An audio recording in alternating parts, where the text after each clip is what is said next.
السلام عليكم اصحابي وحبايبي. عاوز تبقى سعيد في حياتك، عاوز تبقى قوي، عاوز ما تخليش اي حاجه تاثر فيك، اعمل حاجه واحده وبس: ارضى بقضاء ربنا.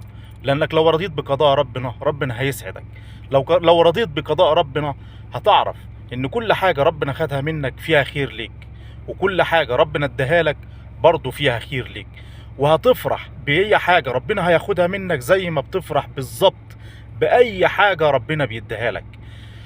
هتقول لي طيب يا سيدي، انا ممكن ربنا دخلني السجن ولا مظلوم؟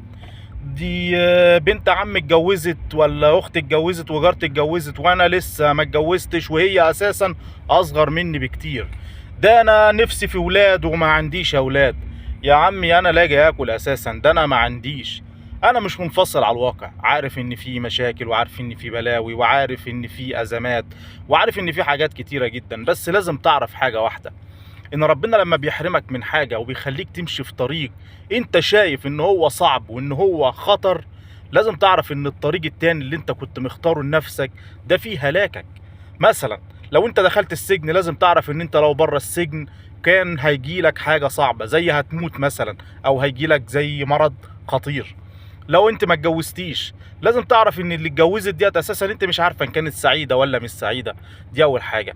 تاني حاجه لازم تعرفيها ان كان ممكن تتجوزي واحد وبعد اسبوعين ثلاثه او حاجه تتطلقي، وبعد كده انت عارف كلمه مطلقه في مجتمعاتنا صعبه جدا. او تتجوزي واحد ويطلع والعياذ بالله خمرجي او بتاع نسوان او شاذ، هتبقي مش طايقه نفسك، هتبقي مش طايقه نفسك اساسا، هتلاقي نفسك عايشه في جحيم. فربنا بيختار لك او بيختار لك الافضل والاصلح. ارضى بقضاء ربنا، هتكون صلب، هتكون سعيد، هتكون كل حاجه انت عاوزها ربنا هيديها لك مع الوقت. السلام عليكم اصحابي واحبابي.